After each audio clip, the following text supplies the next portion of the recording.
الحمدللہ رب العالمین والعاقبۃ للمتقین والصلاۃ والسلام علی خاتم النبیین۔ محترم ناظرین و سامعین، السلام علیکم ورحمۃ اللہ وبرکاتہ۔ آج ہم جس ماحول اور معاشرے میں زندہ ہیں وہاں پہ بہت ساری خوش فہمیاں پھیلی ہوئی ہیں۔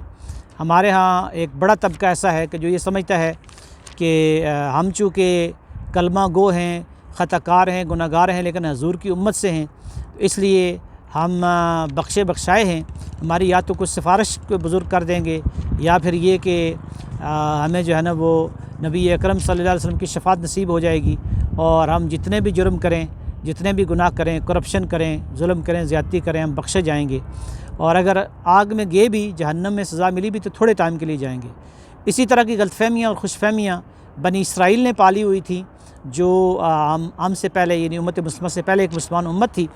تو اللہ سبحانہ و تعالیٰ نے ان پہ تنقید کی اور ایک بہت ہی اہم سبق دیا ہے مجھے اور آپ کو۔ یہ سورۃ البقرہ کی آیات ہیں 80، 81 اور 82، 80، 81، 82۔ اللہ سبحانہ و تعالیٰ کا ارشاد ہے، اعوذ باللہ من الشیطان الرجیم، بسم اللہ الرحمن الرحیم، وقالوا لن تمسنا النار الا ایاما معدودہ۔ وہ کہتے ہیں کہ ہمیں آگ نہیں چھوئے گی مگر کچھ گنتی کے چند دن، پھر ہم نکل آئیں گے۔ قل اتخذتم عند اللہ عہدا فلن یخلف اللہ عہدہ۔ کیا تم نے اللہ سے کوئی عہد یا معاہدہ لے لیا ہے، کوئی ایک تحریر لکھوا لی ہے کہ تمہیں تھوڑی دیر کے لیے آگ میں ڈالا جائے گا اور اللہ اس عہد کی خلاف ورزی نہیں کرے گا؟ ام تقولون علی اللہ ما لا تعلمون، یا پھر تم اللہ تعالیٰ کے بارے میں وہ بات کہتے ہو کہ جس کا تمہیں علم نہیں ہے، اپنی طرف سے اپنے ذہن سے، سوچ سے ایک خوش فہمی اور غلط فہمی تم نے پال لی ہے۔ بلا من کسب سیئۃ وحاقت به خطیئته فاولئک اصحاب النار هم فیها خالدون۔ ہاں، لیکن جس نے کوئی گناہ یا برائی کمائی تو وہ گناہ اور برائی اس کا احاطہ کر لے گی، یعنی اس کی جو وبال ہے اور اس کا جو سزا ہے وہ اس کے ارد گرد چلتی رہے گی۔ فاولئک اصحاب النار، اور بالآخر یہ اس کی سزا یہ ہوگی کہ ان کے آگ میں ان کو ڈالا جائے گا جب وہ ہمیشہ رہیں گے۔ پھر فرمایا آخر میں، والذین آمنوا وعملوا الصالحات اولئک اصحاب الجنۃ هم فیہا خالدون۔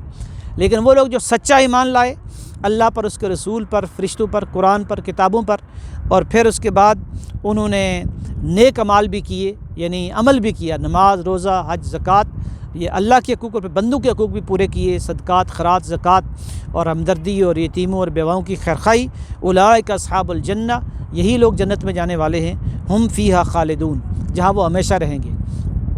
تو محترم ناظرین و سامعین، سورۃ البقرہ کی آیات 80، 81 اور 82 میں اللہ سبحانہ و تعالیٰ نے ہمیں ایک بہت ہی اہم پیغام دیا ہے، اور وہ پیغام یہ ہے کہ یہ تصور اور عقیدہ اور یہ فکر اور سوچ ڈیولپ کر لینا، یہ خوش فہمی پال لینا کہ چونکہ ہم ایک مسلمان امت سے ہمارا تعلق ہے، اس لیے ہم بخشے بخشائے ہیں۔ ہم جتنے بھی کرپشن کریں، جتنے بھی جرائم کریں، جتنے بھی گناہ کریں، وہ ان سے ہم سے کوئی پوچھ گچھ نہیں ہوگی۔ تو یہ بنی اسرائیل کا، یہودیوں کا عقیدہ تھا، اور اللہ سبحانہ و تعالیٰ نے ان کو چیلنج کیا ہے اور انہیں کہا ہے کہ کیا تمہارے پاس اس کا کوئی ثبوت ہے یا تمہارے پاس کوئی تحریر ہے لکھی ہوئی جس میں اللہ تعالیٰ نے تمہارے ساتھ یہ عہد کیا ہے، وعدہ کیا ہے؟ اس طرح کی غلط فہمیاں اور خوش فہمیاں، اس سے ہمیں بھی نکلنا ہے، اور اپنے ارد گرد جو ہمارے لوگ ہیں ان کو بھی بتانا ہے کہ اللہ سبحانہ و تعالیٰ کا عدل بڑا بے لاگ ہے، اس کے ہاں انصاف ہے، اس کی کسی ساتھ رشتہ داری نہیں ہے۔ جس طرح بنی اسرائیل کو اللہ تعالیٰ نے وارننگ دی ہے اور انہیں سخت سزائیں دی ہیں، اسی طرح اگر آج امت مسلمہ بھی جھوٹے دعوے اور نظریے اور عقیدے اور فکر قائم کرے گی اور خوش فہمیاں پالے گی تو یہ بھی سزا سے نہیں بچ سکے گی۔ جو بھی جرم کرے گا اس کو اس کی سزا مل کر رہے گی، یہ اللہ تعالیٰ کا قانون ہے، اور اس سے بچنے کا ایک ہی طریقہ ہے، وہ ہے ایمان اور اعمال صالح، سچا ایمان لانا اور نیک عمل کرنا۔ اللہ سبحانہ و تعالیٰ مجھے اور آپ کو عمل کرنے کی توفیق عطا فرمائے۔ وآخر دعوانا الحمد للہ رب العالمین۔